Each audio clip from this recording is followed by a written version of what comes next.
I know there are a lot of people out there who are in love with the Airbus A380, and despite all of the shit that the plane gets from Boeing fans, the A380 does deserve the respect and the recognition that the plane deserves.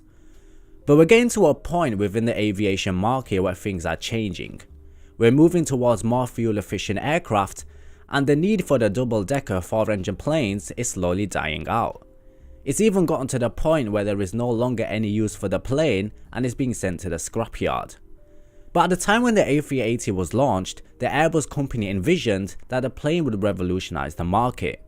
Demand for air travel was ever growing, and the success of the Boeing 747 gave Airbus an idea to penetrate this market and take some of the market share that Boeing had.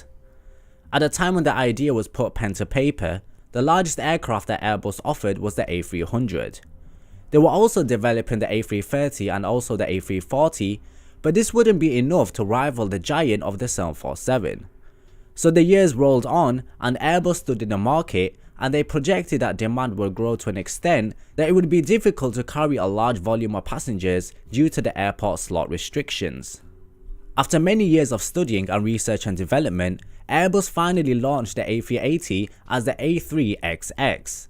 They knew that the plane would do well within the Asian market, and they used the clever tactic of naming the A380 with the number 8, because in some Asian countries, 8 is seen as a lucky number. Nevertheless, the company gained 50 orders at the time of its launch, such as Singapore Airlines and Virgin Atlantic.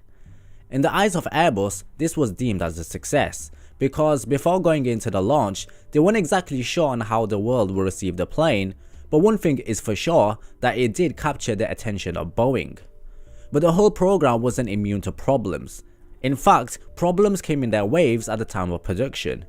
Due to the complexity of the plane, the entry of the A380 was delayed due to securing over 300 miles of wiring. These delivery delays proved to be costly for Airbus, and they were expected to cost up to $5 billion. There was a point where the launch customer Singapore Airlines was also considering cancelling their order for the plane, because the delay of the A380 wreaked havoc with their projected operations. You can think of it as a similar story regarding the 787 Dreamliner and All Nippon Airways. Nevertheless, the plane was delivered in 2007 and it was flown from Singapore to Sydney. Now fast forward to these last couple of years, and the total number of orders that the A380 has gained is 331, with 232 planes delivered. It goes without saying that Emirates is the largest operator of the plane, and we can see them utilizing the aircraft for many years to come. That's until whether Boeing decides to release the 777-10X. Orders have stagnated over the last couple of years, and Emirates is the only airline keeping the A380 program alive, and Airbus are expecting to reduce the number of aircraft built each month. It's also coupled with the fact that the A380 aftermarket is relatively poor. Depreciation is fairly astonishing when you consider that a new A380 carried a $300 million price tag back in 2007 when the planes were built, while the new A380 today has a list price of $445 million. According to Reuters, it costs $40 million to refurbish a used A380's interior, and this is a major turnoff for many in the market for the second-hand Super Jumbo.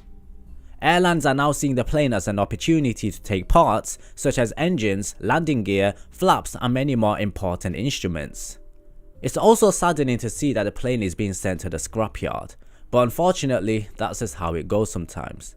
There's no doubt about it that more planes will probably follow the same path, as Air France is looking to reduce their A380 fleet.